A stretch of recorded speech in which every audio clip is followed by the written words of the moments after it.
நான் இந்த புள்ளியில் இந்த விவாதத்தை நகர்த்தி செல்ல முதல் சுற்றில் விரும்புகிறேன். ஏன்னா நான் இப்படி பொதுவாக ஒரு பாயிண்டில் நின்று பேசுறதுக்கு நான் விரும்பலை. ரெண்டாவது சுற்றில் அவர் என்ன வேணால் திட்டிக்கிட்டு டிஎம்கேவே, அது ஒன்றும் ப்ராப்ளம் இல்லை. ஆனால் முதல் சுற்றில் நாங்கள் இதை தெரிந்து கொள்ள விரும்புகிறோம். ஏன்னா ஏடிஎம்கே கட்சி தொடர்பாகவும் கூட்டணி தொடர்பாக முழு முடிவெடுக்கக்கூடிய அதிகாரத்தை அந்த கட்சியினுடைய பொதுச் செயலாளருக்கு வழங்கிதான் இதற்கு முன்பாக தீர்மானத்தை நிறைவேற்றி இருக்கிறது. அதுதான் வழக்கமும் கூட. சரிங்களா?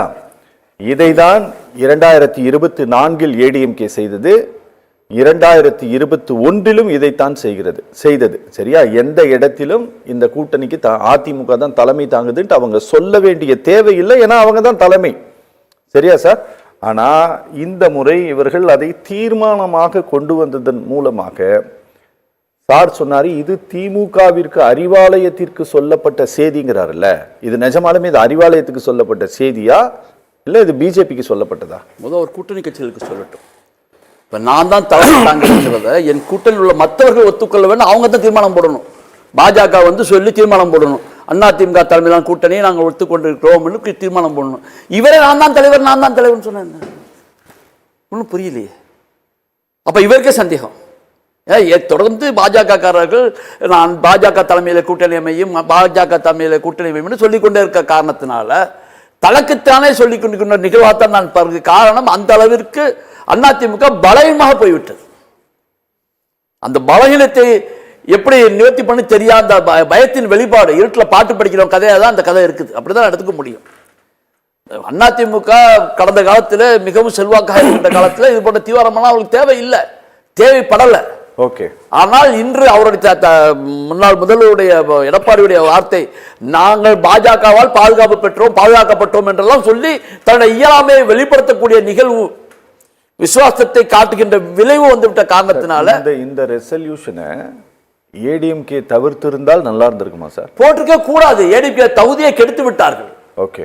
சாதாரண தொண்டன் கூட கேள்வி கேட்கிறான், எதுக்கே போடுறாங்க, யாரு போடணும் சார்? இப்ப நம்மளாம் உள்ள கொஞ்சம் கூட்டணி கூட்டமா வச்சு கூட்டணி கட்சிகள்லாம் வச்சு ஒரு தீர்மானம் போட்டா நியாயம்.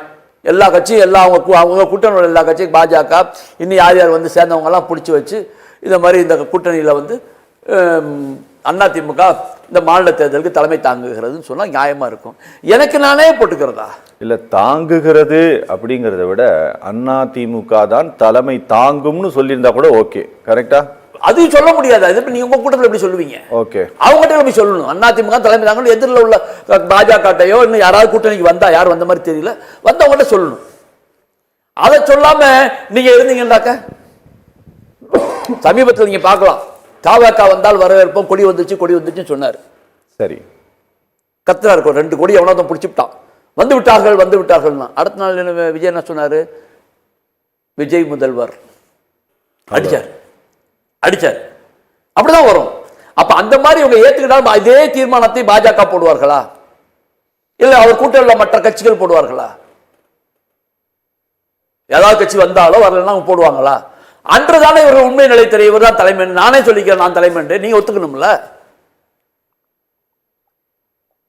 அப்ப அந்த நிலையை நினைச்சு பார்க்கணுமே. அப்ப கட்சியுடைய நிலை என்ன ஆகிவிட்டது சார்? இல்ல, நீங்க அவ்வளவு பலவீனமா பேச வேண்டாம் சார். நான் பலவீனமா பேசல.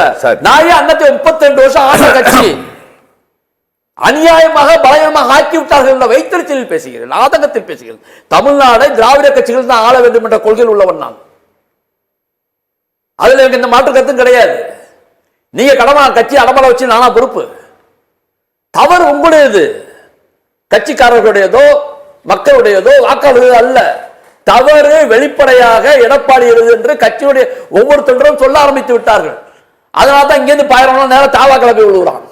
நேற்று வரைக்கும் என்னன்னு தெரியாத கட்சி, நாளைக்கு என்ன ஆகும் தெரியாத கட்சி, நாளைக்கு மேல வளரலாம் வளராம போகலாம். எந்த எதிர்கால நிலையும் இல்லாத ஒரு கட்சிக்கு உங்க கட்சியுடைய பெரும் தலைவர்கள் எல்லாம் திரண்டு செல்லக்கூடிய அளவிற்கு உங்கள் நிலை ஆகி கொண்டிருக்குது என்று சொன்னால் நான் சொல்றேனா? இல்லையே. நடப்பை எடுத்து சொல்றோம், அவ்வளவுதான். பார்க்கிறோம், ஐயோ போறானே, அவர் கதற வேண்டியது நம்ம கதறணும். ஓகே. எதிர்கட்சியும் ஆளுங்கட்சியும் திராவிட பாரம்பரியமாக இருக்க வேண்டும் என்ற கொள்கை எனக்கு. ஓகே, சரி, அதைத்தான் நான் சொல்றேன். அப்ப அந்த தகுதி கூட பெறமாட்டேன் என்று தனக்குத்தானே தீர்மானம் போடக்கூடிய அளவிற்கு சொல்லுகின்ற அளவுக்கு இந்த கட்சியுடைய நிலைமை மிக மோசமாகி கொண்டிருக்கிறது. ஓகே, பேசலாம் சார். அதாவது ரெண்டு கட்சிகளும் ஏதாவது ஒரு விஷயத்தை பாரதிய ஜனதா கட்சிக்கு சொல்ல முயற்சிக்கிறதா, இல்ல இந்த பொதுக்குழுவின் மூலம் டிஎம்கே சொல்லிட்டே இருக்குது, இந்த பொதுக்குழுவின் மூலமாக தீர்மானத்தின் மூலமாக டெல்லிக்கு எதையாவது ஒரு செய்தியை அதிமுக இன்று கடத்தி இருக்கிறதா சார்? அண்ணன் செல்வத்துக்கு என்னுடைய வாழ்த்துக்கள். புது வீடு குடி போகிற மாதிரி செய்திகள் தெரியுது, தொனி தெரியுது. எது புது வீடு குடி போற மாதிரி ஒரு தொனி தெரியுது. அண்ணன் ரொம்ப சந்தோஷமா வேற பக்கமா பேசுற மாதிரி தெரியுது. அதான் அண்ணனுக்கு அவருடைய வாழ்த்துக்களை, செல்வ அண்ணனுக்கு வாழ்த்துக்களை தெரிவித்துக் எங்க இருந்தாலும் வாழ்க, எங்க இருந்தாலும் வாழ்க. சரி, ரைட். அடுத்த ஆயிடுச்சு. அதாவதுங்க, அதிமுக வந்து கூட்டணி கட்சிக்கு செய்தி சொல்றேன்னு சொன்னா கூட்டணி கட்சியோட கூப்பிட்டு பேசிடலாம். இல்ல, கூட்டணி கட்சிக்கு இல்ல, நான் டெல்லிக்கு ஏதாவது செய்தி. அதான் டெல்லி தானே கூட்டணி கட்சி. சரி, ஓகே. டெல்லி தானே கூட்டணி கட்சி. அவருக்கு தலைமையாக அதான் காப்பான். அவர் வாயில சொன்ன என்னை காத்தவர் அமித்ஷா, என்னை காத்தவர் மோடி, என்னை காத்தது பாஜக. அந்த விசுவாசத்தோடு நான் இருக்கிறேன் என்று சொன்னார். நான் சொல்லல, இவர் சொல்லல, அவர் சொல்லியிருக்கிறாரு.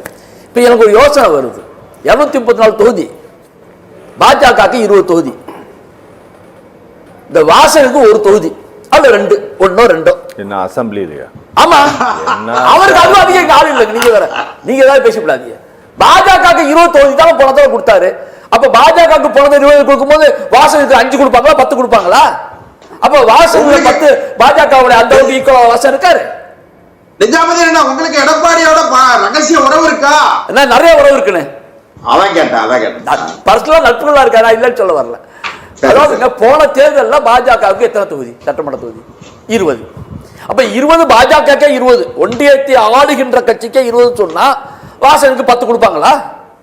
1 1/2 2, இதுக்கு மேல தாண்டதுக்கு வாய்ப்பே கிடையாது. இந்த 22 போனா பாக்கி 212 தொகுதிக்கு யார் இருக்கிறாங்க? அதிமுக 212 நிக்க போதா? விஜயகாந்த் கட்சி இன்னும் எந்த பக்கம் கை காட்டல. பாமக குடும்பச்சாட்டையில் நிக்குது. புதிய தமிழகம் ஆட்சியை பங்கு கொடுத்தா தானே ஒரு கணக்கு சொல்லிட்டு போயிட்டார். விஜய் யான் முதல்வராக ஒத்துக்கொண்டால் எடப்பாடி வரலாம்னு சொல்லிட்டு போயிட்டார். திமுக கூட்டணி அது இரும்பு பட்டி மாதிரி ஸ்ட்ராங்கா இருக்குது, ஒன்றும் பண்ண முடியாத மாதிரி இருக்குது. இப்ப இந்த 212 தொகுதியிலையும் அதிமுக வேட்பாளர் நிறுத்த போகிறதா என்பதால், அதனாலதான் 210 ஜெயிக்க போறேன்னு சொல்றாரா? 212 210 ஜெயிக்க போறாரு. ஓகே, பெரிய பால் கனவு இது. இந்த நிலையில தான் இருக்கிற நேரத்தில் கூட்டணி கட்சிக்காரர்களுடன் சகோஜமான ஒரு உறவு இல்லை. திமுக பாக்குறோம், காங்கிரஸ் பிரதிநிதி வர்றாரு, குசு குசுன்னு பேசுறாரு, சந்தோஷமா வெளியே போறாரு. அந்த மாதிரி ஒரு தொடர்பு இல்லை. அண்ணாமலை ஒண்ணு சொல்றாரு, அந்த வீட்டுல ஏற்கனவே இருந்த நயினார் நாகேந்திரன், அதிமுக வீட்டுல ஏற்கனவே இருந்த நயினார் நாகேந்திரன் எதுவும் சொல்லி கிட்டே போக முடியல. அந்த நிலையில இருக்கிறார். எல்லாத்துக்கும் அமித்ஷா வரணும், அமித்ஷா வரணும், அமித்ஷா வரணும் நிலையில அமித்ஷா இங்க வந்தா நான் தான் முதல்ங்கிற மாதிரி அவர் நான் தான் கட்சி கூட்டணிக்கு தலைமைன்னு அடிச்சுட்டு போயிடுறாரு. அப்ப அதிமுக கூட்டணி இன்னும் ஒருங்கே அமையவில்லை என்ற நிலைதான் இந்த தீர்மானம் அப்பட்டமாக வெளிப்படையாக காமிக்கிறது. நான் என்ன சொல்றேன், மாநில பாஜக கூட்ட சொல்லுங்க நாளைக்கே. அது அட்லீஸ்ட் வாசன் பொதுக்குள்ள கூட்டுட்டோம், கூட்டி அதிமுக தலைமையில் வாசன் சொல்லட்டும். பாஜக சொல்ல வேணாங்க, வாசன் கட்சி பேர, வாசன் கட்சி பேர் எனக்கு தெரியல, புள்ளிகள் வாரத்தில் தான் கேட்கணும், அவர் சொல்லட்டும். இந்த நிலையில தான் அதிமுக இருக்கிறது. நான் ஏற்கனவே எங்க ஒரு பேட்டியில சொன்னேன், புருஷன் என்ற பெயருக்கு இரும்பிக் கொண்டிருப்பார்கள் என்று சொன்னேன்.